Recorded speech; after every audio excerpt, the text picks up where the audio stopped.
네, 오늘 성탄절입니다. 성탄절을 맞아서 주님이 왜 오셨는가, 오셔서 무슨 일을 하실 것인가 하는 부분들을 살피는 건 중요하게 여겨집니다.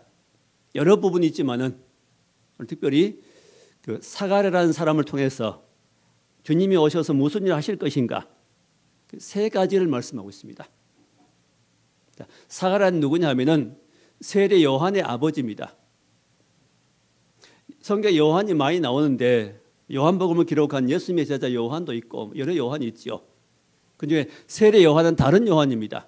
바로 이 세례 요한은 예수님보다 6개월 먼저 낳은 이 세상에 태어난 선지자입니다. 좀 마지막 선지자라고 할 수 있겠죠. 세례 요한은 예수님보다 언제 왔다고요? 6개월 먼저 이 세상에 태어났습니다. 그의 이런 사역은 굉장히 중요합니다.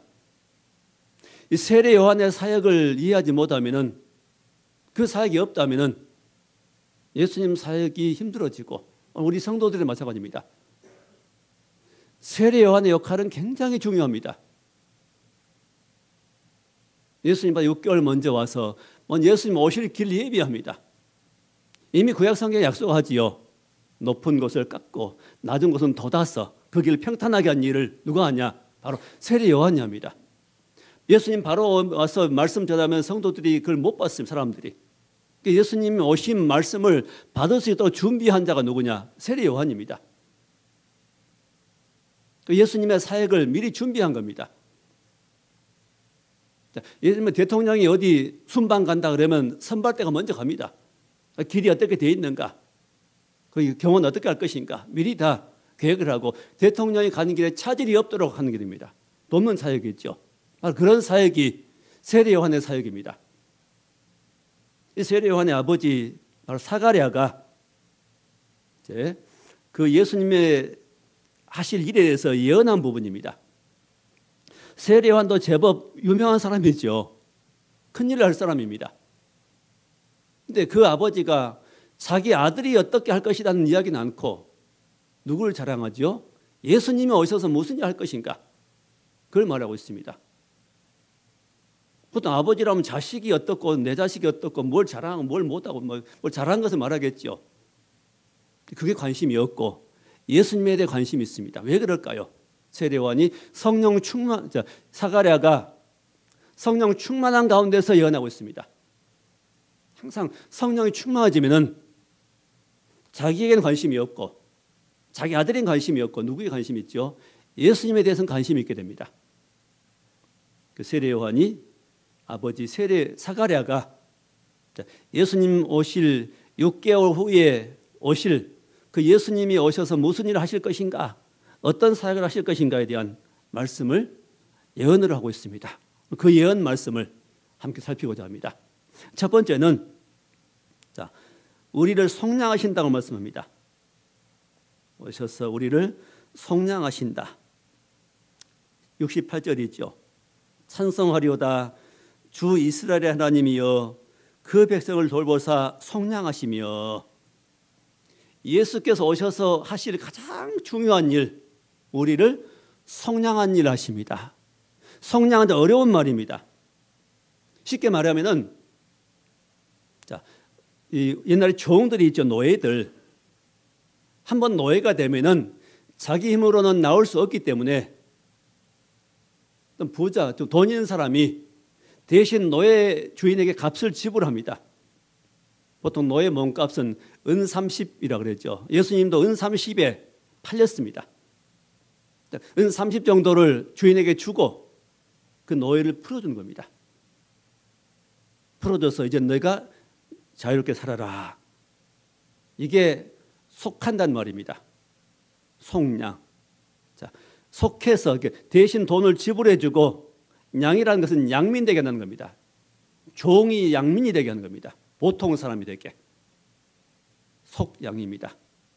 돈을 지불해서 양민 되게, 자유인 되게 해주는 것이 바로 속량입니다. 전에 우리는 종이었습니다. 누구의 종이요? 죄의 종이었고 마귀 종이었습니다. 왜 그러지요?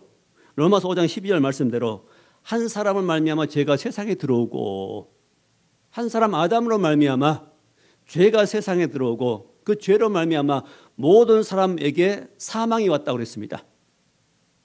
아담의 죄 때문에 모든 인생이 죄인 되었습니다. 아무리 착하게 보이는 천사같이 생긴 어린 아이라 할지라도 그도 태어나면서부터 죄성을 가지고 태어납니다. 죄인으로 태어납니다. 그래서 그도 예수 믿고 구원받아야 됩니다. 그도 죄 용서 받지 못하면 안 되지요. 자, 이런 인생은 모든 인생에 태어나면서 죄 가운데 태어나고 죄 가운데 살고 죄 가운데 빠져 살아갑니다. 바로 죄의 종으로 살아가고 또 그가 누가 역사하죠? 사단 마귀 역사에서 그 마귀 종으로 살아가는 겁니다. 그래서 빠져나오지 못하고 인생을 마친다면 그 모든 인생은 지옥 갈 수밖에 없습니다. 자, 그런 인생을 속량하시기 위해서 오셨다. 다른 세상의 종들은 뭘로 속량해요? 물질로, 돈으로 속량합니다. 예수님의 속량 방법 뭐지요?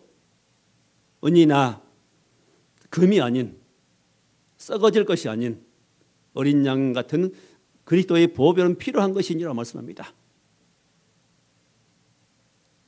금이나 은같이 세상에 썩어질 것이 아닌 어린 양 같은 그리스도의 보혈은 피로 우리를 대신 값주고 피로 값주고 우리를 건져내셨습니다. 그게 속량입니다. 예수님의 사역 중 가장 중요하지요.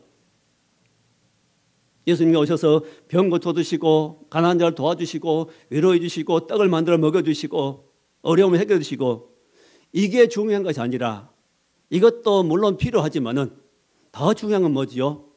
죄에서 건져주는 겁니다. 모든 인생들이 죄 가운데 살다가 지옥 갈 수밖에 없는 그런 인생들이므로 그런 운명의 이들을 그 가운데 건져준 일이 가장 크지요. 이 속량한 일을 하시려고 예수님께 오셨다고 말씀합니다. 자, 69절 말씀 보니까 우리를 위하여 구원의 뿔을 그 종 다윗의 집에 일으키셨으니 이 속량하기 위해서 구원의 뿔을 일으키셨다. 어디에? 다윗의 집에, 곧 다윗의 후손에. 그래서 마태복음 1장 1절에 아브라함과 다윗의 자손 예수 그리스도의 족보라. 예수님은 다윗의 후손으로 오십니다. 아브라함의 후손으로 또 다윗의 후손으로 오십니다. 왜? 아브라함에게 예수님을 약속하셨고 또 다윗에게 예수님을 오시겠다 약속했습니다. 자, 우리를 위해서 구원의 뿔을 일으키셨다. 이 뿔이라는 것은 힘과 능력의 상징입니다. 이 구원한 일, 예수님은 구원하시되 뿔을 가지신 분으로 오십니다. 능력을 가지신 분으로. 누구도 인생을 구원할 수 있는 힘이 없고 능력이 없습니다. 자격이 없지요.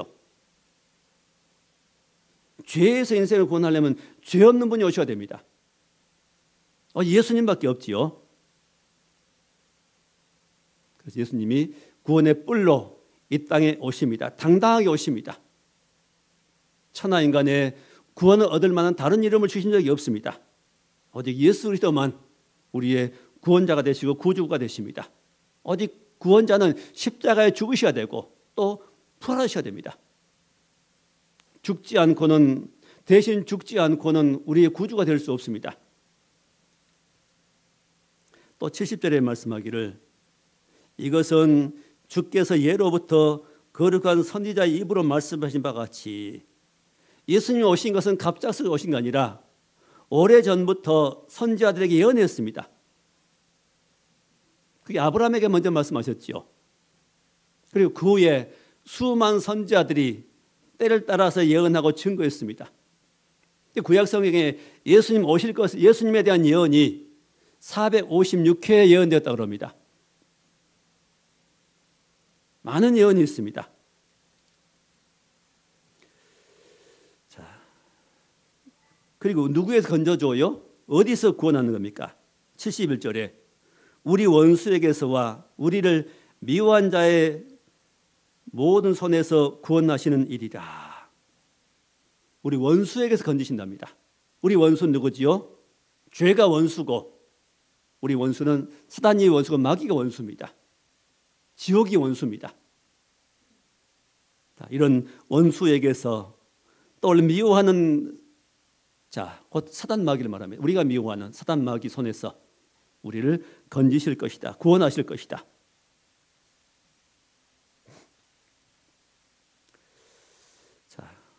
예수님은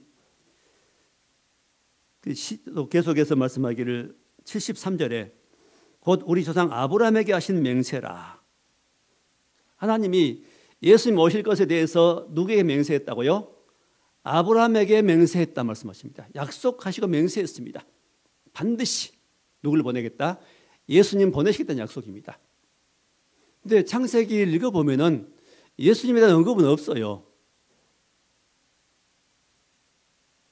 아들 이삭에 대한 언급이 있는데 예수님에 대한 직접적 언급은 없습니다. 그런데 요한복음 8장 56절에 보면은 예수님이 직접 오셔가지고 증언한 말씀이 있습니다. 너희 조상 아브라함은 나의 때 볼 것을 보고 기뻐했다.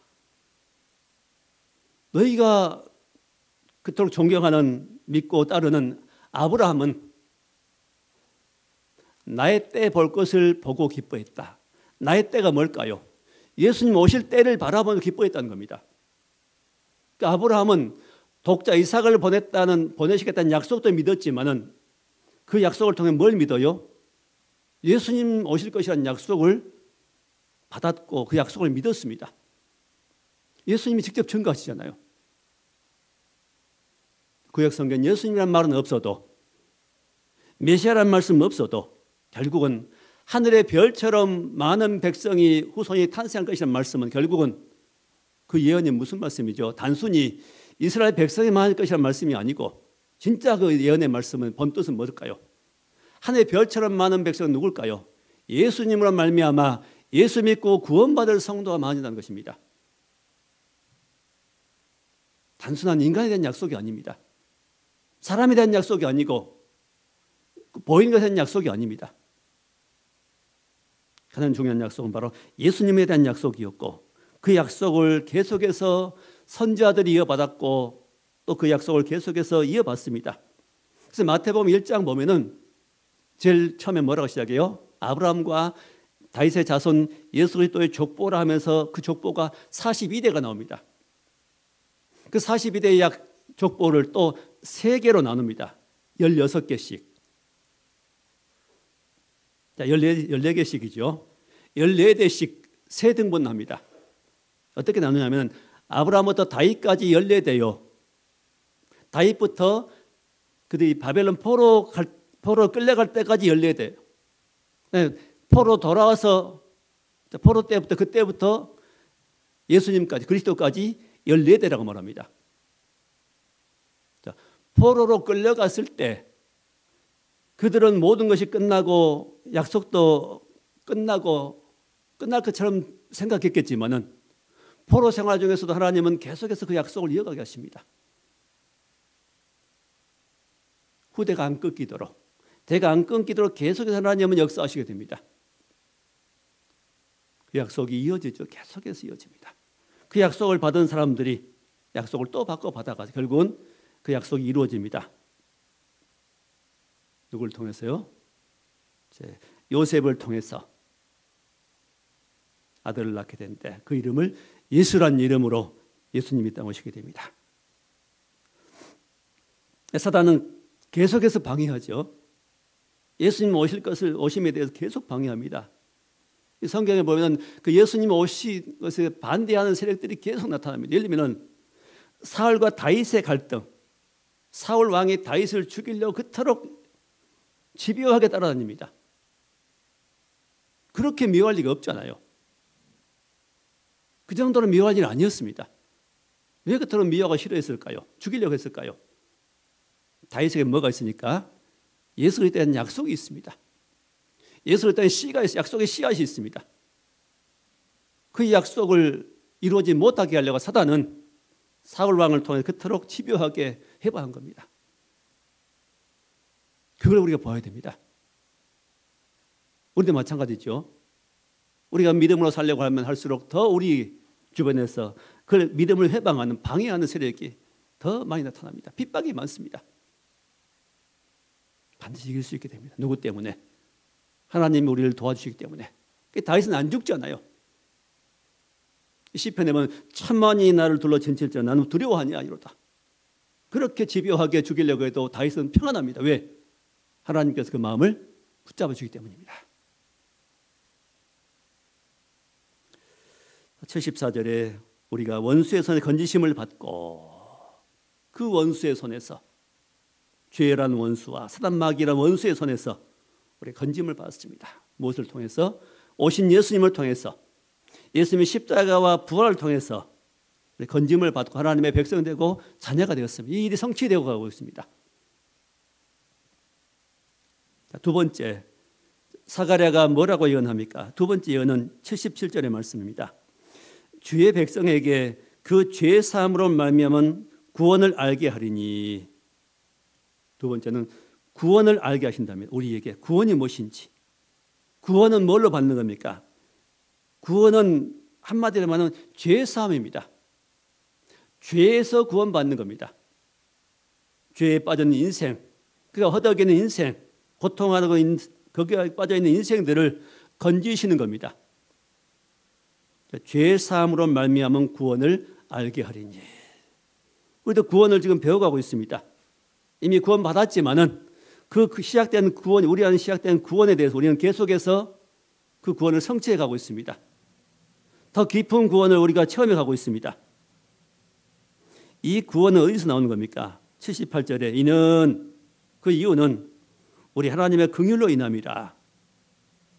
구원의 시작은 어디서 온 거죠? 하나님의 긍휼 때문입니다.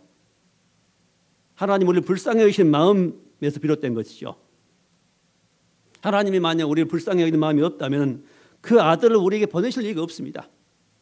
우리가 성탄절에 어떤 사람 예수님 탄생을 축하합니다 그렇게 말합니다. 근데 우리 입장에서 축하합니다 하지만은 예수님 입장에서 본다면은 어떻게 되겠습니까? 예를 들면 우리가 어떤 어떤 공무원이 영전한 경우 있고 어떤 공무원은 좌천된 경우가 있습니다. 지방에 근무해서 서울로 본사로 본고 들어가면은 영전이 될 것이고 또 시골 오지로 들어간다면은 좌천이라고 생각합니다. 하늘의 영광 가지신 그 예수님이 이 땅에 오신 것은 영전일까요? 좌천일까요? 좌천이죠. 그 영광스러운 그것을 버리고 이 고통스러운 세상에 이 싸움이 있고 죄가 있는 고통스러운 세상에 오신 자체가 괴로움인 겁니다. 오시는 것도 뭐라고 오셔요? 죽음 당하시고 오십니다. 그럼 우리는 그 예수님의 오심이 어떤 의미가 있는가를 생각해 봐야 됩니다. 축하합니다 하기는 또 어려울 것 같아요. 우리가 죄송하지요. 우리는 황송합니다, 감사합니다 해야 될 겁니다. 황송하고 감사하죠. 우리를 이끌기, 우리를 건지시기 위해서 이 땅까지 오셨으니까요.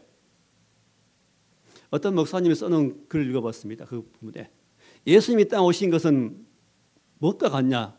우리 과거 시골에 그 재래식 화장실 있죠. 그 안에 구더기들. 아마 예수님이 땅 오심은 그런 화장실에 빠지는 느낌일 것이다. 그런 글을 읽어봤습니다. 저도 동의합니다. 그 부분은. 그런 희생을 감수하면서 그런 고통스러운 땅에 오셔서 더구나 십자가에 죽으셨습니다. 잘난 사람이 죽으신 거 아니에요. 누구를 위해서?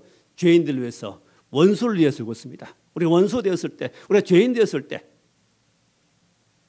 로마서 5장에 말씀하죠. 우리가 죄인 되었을 때 그리스도께서 우리를 죽으셨다. 우리 원수 되었을 때 하나님의 아들이 우리를 위해서 오셨다고 말씀합니다.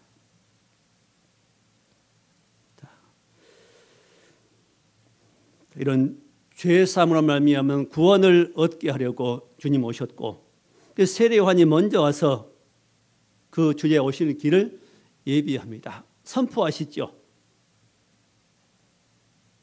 세례요한의 첫마디가 무엇입니까? 회개하라, 천국이 가까웠느니라.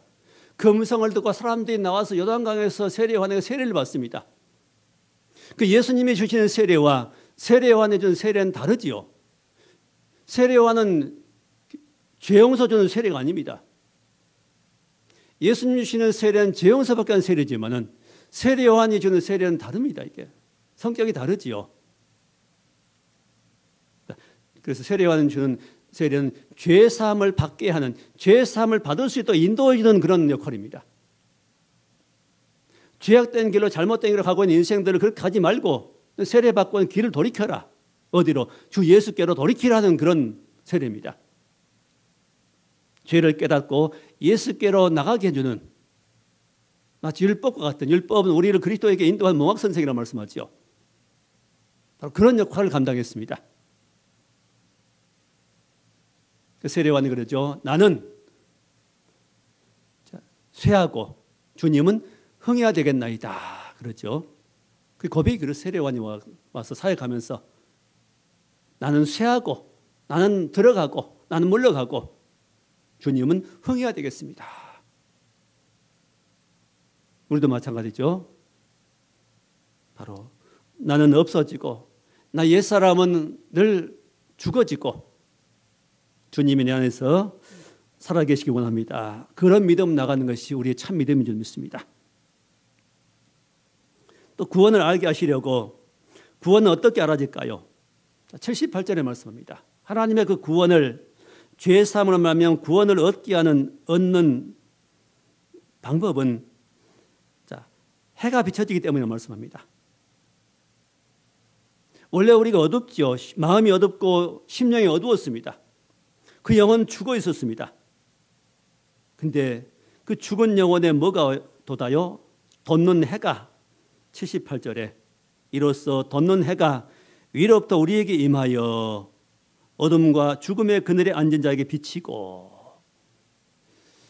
자, 밖에 지금 눈이 엄청 쌓이고 얼음이 두껍게 얼고, 자, 아무리 얼어도 햇볕만 비치면은 그건 녹을 겁니다. 이렇게 햇볕이 비치지 않는 것은 오래갑니다.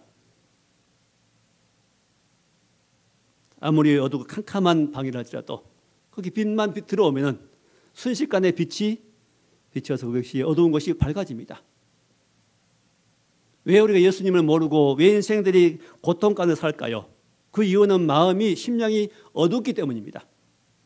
어두워서 어떤 빛도 비치지 않습니다. 그럼 여기서 주님이 비치는, 위로부터 내리는 이 빛은 뭘까요? 뭘 빛이라고 말씀할까요? 성령입니다. 빛의 근원은 성령입니다. 영입니다. 하나님의 영입니다. 하나님의 영이 우리 마음속을 비춰줄 때, 그때 우리가 드디어 죄인임을 발견합니다. 그 회개하고 돌이키고 주께로 나아갈 수 있게 됐죠. 그것을 성령이라 하기도 하고 또 성경의 표현대로 하면 생명의 빛이라고 말합니다. 생명이라 하기도 합니다. 하나님의 영을 말합니다. 하나님의 영이 사람에게 임해야 드디어 사람이 살아나는 겁니다. 예수 믿기 전까지 사람은 죽었습니다. 뭐가 죽었어요? 영혼이 죽어서 아무것도 그 영적인 걸 알지 못합니다. 하나님도 알지 못하고 하나님 말씀도 알지 못하고 그런 어둠의 심령 가운데 누가 오셔요? 하나님의 성령이, 하나님의 영이 마음을 비췄습니다. 그래서 그 전에는 79절의 말씀대로 어둠과 죽음의 그늘에 앉은 자에게 비치고, 어둠 심령이 어둡고 또 죽어 있었습니다.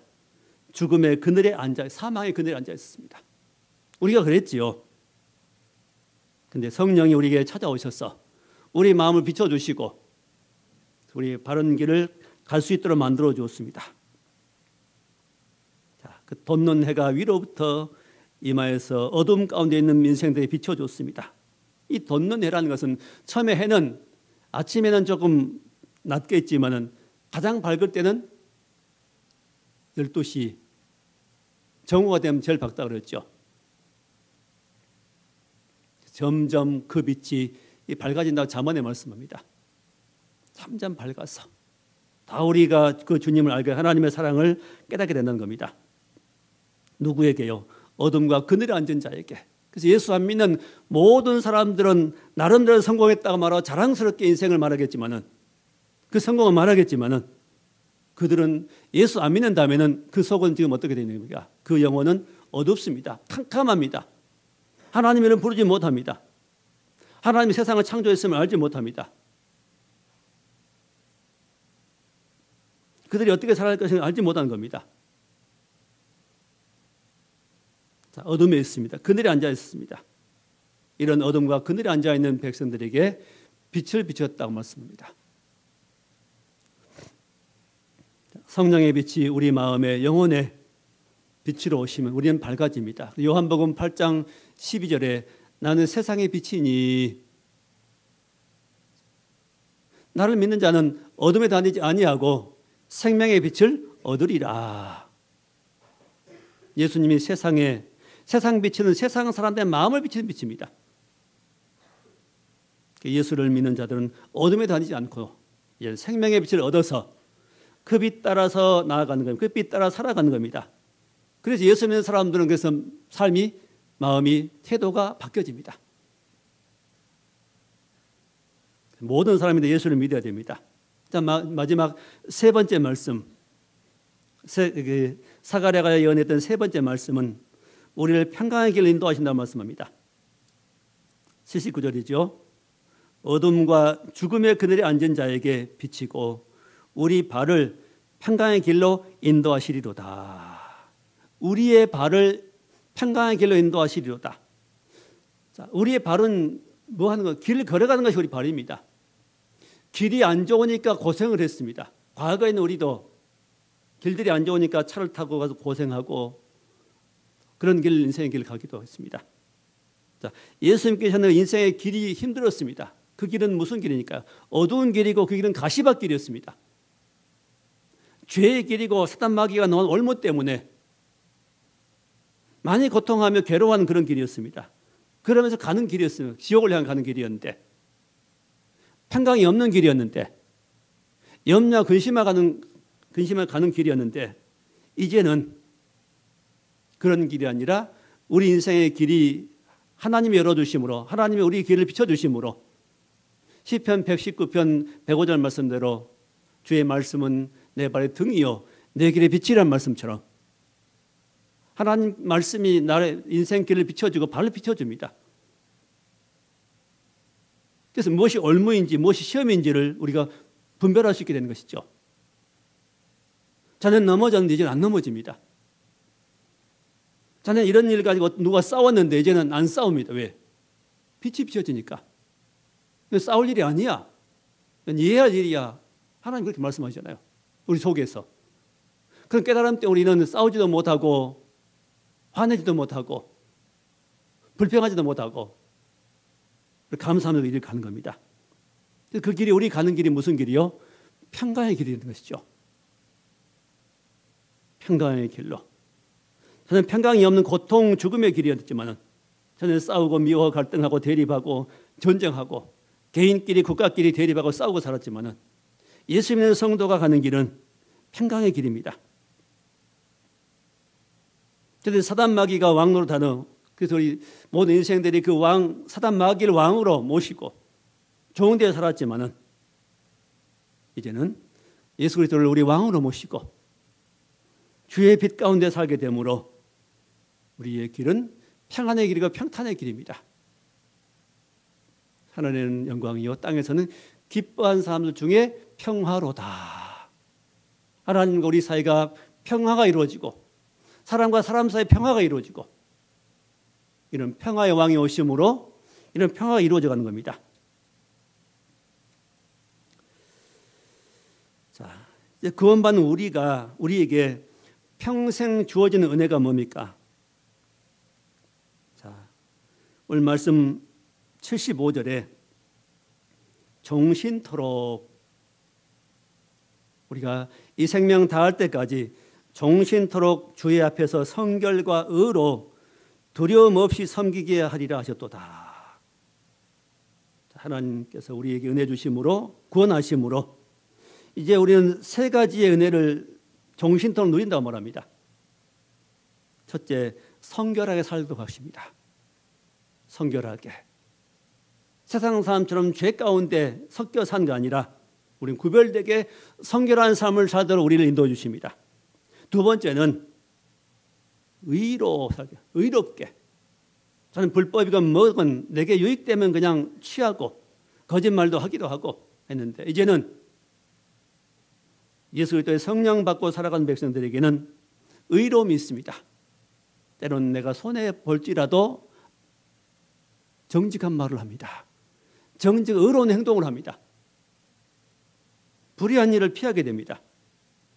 네, 주님 닮은 삶이기 때문에 하나님 백성답게 살 수 있도록 그 성령께 우리 속에 역사하기 때문입니다. 의롭게 살고 그다음에 또 한 가지 세 번째는 뭐지요? 두려움 없이 섬기게 하리라. 두려움이 없이. 사람들에게 가장 그 무서운 것 중에 하나가 두려움입니다. 두려워하니까 평안이 없지요. 자, 우리는 믿음으로 주님 의지하고 살아갈 때 우리 마음속에 주된 평안이 있습니다. 예수님 말씀하신 대로 내가 주는 평안은 세상에 주는 것 같지 않는 그런 평안을 주시겠다. 곧 나의 평안을 주겠다. 세상에 얻는 평안은 뭐가 좀 될 때, 사업이 될 때, 일이 이루어질 때 평안이 올 수 있겠지만은 목표가 이루어질 때 평안이 잠깐 얻을 수 있겠지만은 그런 평안 말고 주님 주신 평안을 주겠다는 말씀하십니다. 풍랑 속에서도 평안할 수 있는 그런 평안 말입니다. 문제가 있어서 평안할 수 있는 그런 평안은 곧 주님의 평안입니다. 다윗이 고백한 대로 천만이 나를 둘러 진칠지라도는 오히려 아니야 평안하리로다. 바로 하나님의 평안을 우리에게 주겠다고 약속하십니다. 자, 말씀을 맺겠습니다. 자, 많은 사람들이 또 방송에 들어보면은 아기 예수 오심을 기념하는 성탄절 그럽니다. 아기 예수 기념해 가지고는 소용없습니다. 아기 예수 가지고는 아무 일도 못하지요. 그 아기로 오신 예수님이 33년 이 땅에서 고통당하시고 제자를 양육하시고 십자가에 죽으시고 부활하심으로 우리 주가 되는 겁니다. 아기 예수 자체는 우리의 주가 아닙니다. 그분이 오셔서 십자가에 못 박혀 죽으시고 부활하심으로 우리를 구원할 수 있는 주가 되시고 구주가 되시고 십자가를 지시고 부활하심으로 우리를 승리했습니다. 그런 승리하신 주님은 우리는 믿습니다. 아기 예수님도 믿지만 진짜 믿어야 할 것은 아기 예수로 있는 계신 그분 아니라 마리아 성당에 가면은 아기 예수를 안고 있는 성모상 있죠. 그 무슨 능력이 있겠습니까? 아기 예수 능력이 없습니다. 실제 우리에 도움이 안 됩니다. 진짜 도움 뭐죠? 십자가에 죽으시고 부활하신 그 주님입니다. 그 주를 믿는 겁니다. 그 예수를 우리는 주라고 고백합니다. 그 주님이 이제는 승천하셨고 그 영으로 우리와 함께 계십니다. 내가 세상 끝날까지 너희와 함께 있으리라고 말씀하셨습니다. 그래서 우리가 그 주님 때문에 우리는 능력이 있고 힘이 있는 겁니다. 우리가 그 이름으로 십자가 주신 예수님을 믿음으로 우리가 구원받았고 그 예수 이름으로 우리는 승리하는 겁니다. 이제 우리는 아기 예수를 생각보다는 오히려 이제는 누구를 생각해야 될까요? 다시 오실 주님을 생각해야 됩니다. 다시 오실 주님을 바라보고 그 주님 말 준비하는 것이 우리의 바른 자세인 줄 믿습니다.